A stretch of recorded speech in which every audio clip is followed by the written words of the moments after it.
Hapaday, Tirawami, and welcome to Marianas Stories, where we feature ordinary people with extraordinary stories in our community. I'm Catherine Perry, and our guest today is Angelica Warakai Iginoef Mangarero, known to her family as Kangkang. Auntie Kang, thank you for having us at your home. You're welcome, dear. And welcome. Merry Christmas. Merry Christmas ng Aligulay. Merry Christmas.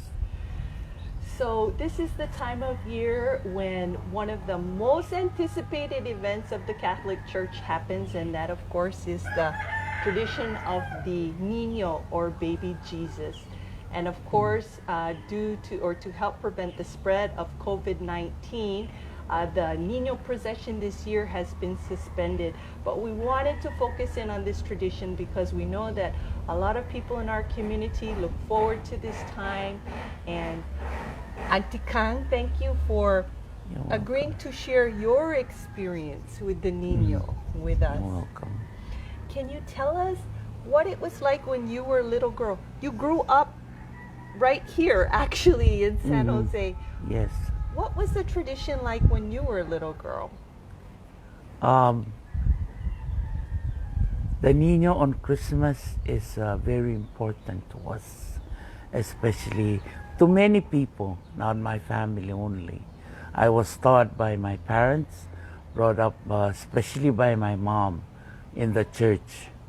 But for now, with all the respect to our diocese, to the bishop, whatever the bishop announces, put out as rules and regulations to our church, I personally followed it.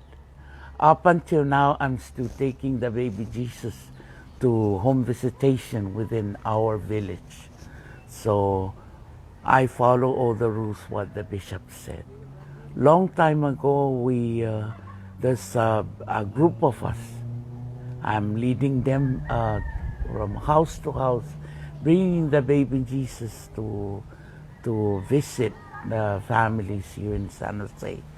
I started off when I was 6 years old. Really? 6 years old, and then I became a team captain with one of the group.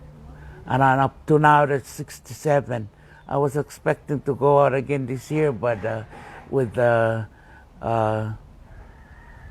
COVID that we're in now, I'm sorry to all our families that we brought the Nino to, that we will. Maybe next year, the Lord permits, we will go out again, and I'll be visiting you again. Everything that I learn about my faith comes within from my family. I went to school at Mount Carmel, and I learned my faith. So I'm still on top of it. Hoping, if I fall, I have my confession to see my priest. But I'm trying my very best, because I know I am not perfect. The only perfect person being I know is God. So I try my very best to bring my children, all my grands. I've got a lot of children that I'm taking around, bringing into my faith, just like my mom has done. So I hope this will continue. I always built my Belen at home way before Thanksgiving to welcome the baby Jesus. So I built it around my house, and that's part of my life and the life of my children. With the help of my husband, my Belen is always up before Thanksgiving every year. And I hope we do it all together this year and welcome our baby Jesus into our home, just like what the priest had asked us in our church. For those that aren't familiar with the tradition, maybe they didn't grow up in the Catholic Church, can you explain to us what the meaning is and the purpose of this is? This is a tradition that we brought to especially those who are sick, who cannot make it to church. The church went out to them. The members of the church in the parish, would take our baby Jesus from the church and bring it home all over our parishes. And one thing too, if you are leaving your home early, they will tell the priest if a group of nino will go to your homes and brought the baby Jesus in advance, so because you will be leaving your home. And I can't go to the history of it because I grew up and I've seen that many people older than me, my cousin, especially my brothers, I've seen them when going, taking the baby Jesus house to house. So I followed their footsteps, just as my mom has taught my brothers. I went through it also. I cannot talk about the history because when I grew up, it was there already. So I joined it. And this is a visitation by our baby Jesus to homes who have people who cannot come in to the church. And we brought the baby Jesus himself. Our parishioners will be responsible of it. And this is the responsibility done by the diocese. It's the responsibility of the diocese that we brought out. We continue that tradition. There's a lot of families who really look forward to this. They make preparations, like you said, they make the belen. Sometimes they make food for the people that are bringing the baby Jesus. What is the meaning, you think, for them, or why do they get so excited for the baby Jesus to come to their house? What does it mean? For me, because I'm also celebrating the baby Jesus and the Three Kings on Three Kings, the Magi. This is in appreciation that the baby Jesus comes to our home, an appreciation to all the members, all the little children that went after baby Jesus whole day under the sun, under the rain, and then the family are so happy to welcome the baby Jesus, and also appreciation to those carolers or a group of children who came along with baby Jesus. This is an appreciation. This is the greatest party I've ever made, the biggest party I've ever made in a year, every year. Why is it your biggest party? I'm giving appreciation for my life, for the life of my family, and giving thanks to the Lord for my faith. I will not say I have that, titan and the real one. I'm still praying to the Lord, to the baby Jesus, to give me the real one, because I know I am not there yet with my faith, I will never say that I'm perfect. Yeah. We're all on a journey. All on a journey to that perfectness toward the Lord. So as I walk my life here on earth, I ask for forgiveness. I ask for ways that I can complete my journey here. And this is what I'm teaching my children. I bring all my children together, families and friends together on Three Kings, just to give appreciation, especially for our life. I've had one family member describe having the Nino come to their home as symbolic of welcoming Jesus into the home for the year as well. So that's why it's a representation of what you're doing in your heart, basically. Yes. When I first moved to Saipan with my family when I was 10, of course, mom is from here. I was still learning Carolinian when I started following the baby Jesus. And the thing is, I didn't realize that while I was singing, I was also singing some Palawan songs, I think some Chucky songs, because everything was new to Chamorro songs, Chamorro Palawan. Even maybe a few English songs, but it was mostly the Micronesian languages. back in those days. How is the tradition, you think, changed, or how is it the same or different from when you were a child? We sing chukis, we sang chukis, chamorro, and rafalawas, you know, because most of our, nowadays now, our children are growing up, I'll talk about my grands, they only use the English language.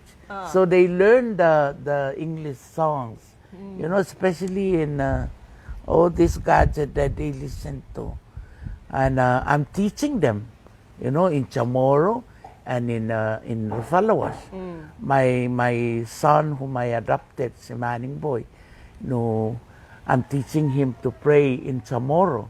Because the Lisajo of Chamorro, I'm leading, you know, prayers in the church, and also for the animals, somebody who died. Yeah. And I want him to learn, you know, to learn. So in our own home, I try to teach him in Chamorro, because I've got the novena in Chamorro, the Lisajo in Chamorro. It's very important to me. You know, it's part of my life. Well, I would encourage the young people out there and the parents of the young people to go ahead and continue those Chamorro and Carolinian songs, because even if your kids don't speak Chamorro or Carolinian, from my experience, they can still sing the songs. That's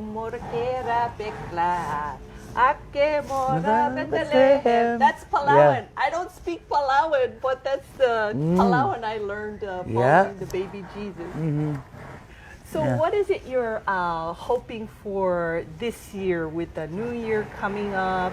And the Nino tradition is still being followed at the church. There's still Yes, Nino at yes. the We still parishes. have the Belen, you know, we venerate the Nino. We were taught, and we are obedient enough, you know, just bow, don't kiss, don't touch the Nino. We all into it. And I'm praying, you know, I'm praying. But for next year, we'll hold up the Nino and kiss the Nino. Of course, we come home after Misa, and we have our Belen. That's where we kiss our Nino. But at the church, we listen and we obey the regulation the bishop had given us. I do thank also the bishop for being so supportive, you know, trying to help us with this pandemic. And may God bless him all the time, all day, for his support. I know it's difficult, Bishop, that he will attend to all the complaints, and you know, but I personally and my family, we will support whatever the bishop said. Well, I really want to thank you for sharing with us You're welcome, your dear. love for the Nino tradition. You're welcome, dear. I hope next year we will go back again and bring the baby Jesus, the Nino, to our families, especially those who cannot make it to church. I would like that to see. And if I'm still here next year, I'll be out again, families. I'll be out again.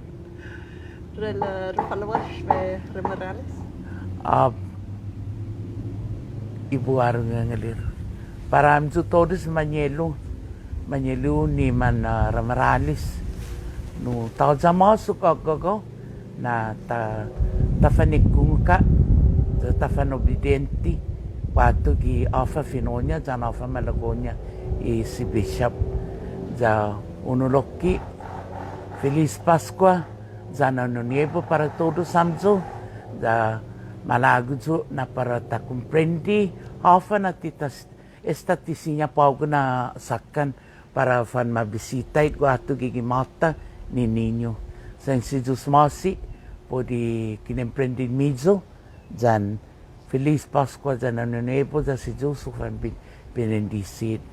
Ngay lira lunger rafalawas ikala tangar masatar ngali kami relase bu porong ngali mesalingafi ngali bias bishop Ryan regieka niños sumalaputo sumai pandemic ke silolan ikala ngali kami olomai Feliz Pascua am meseja redil ubutu el niño me Ang masaygal rahuthe ngali kami alangami ngelu ebo olengihis me ngalehis ngiliwal lala relil ubutuwel nino olo mairemi sengi sali mai maning mangarero maling ngera takkalemam ay ngalehami yeu ngiliwal lu ngali kami alangami mi palangale sabutele kate ono mai re lalo to bobo to kepasangalia re milea titilap ngesa titilap sapaliala sa titilap milengangi hulita mengangi urim dan malaway sengi ilay mesamay yelsak sarli wala pesare le titilap ingale ono mai sabutele re lalo toto bobo to ayeh tipal ono mai lu fayehis Palolo maya tikang. o mai re muli do ke fayo sa na na matakal matwelong o mai re muli. Thank you everybody for joining our chat today, and we wish you all, as Aunt Kang said, a Merry Christmas and blessings for the new year. Our guest today has been Angelica Warakai Iginoef Mangarero from here in Oliai. This has been Marianas Stories. I'm Catherine Perry. We'll see you next month.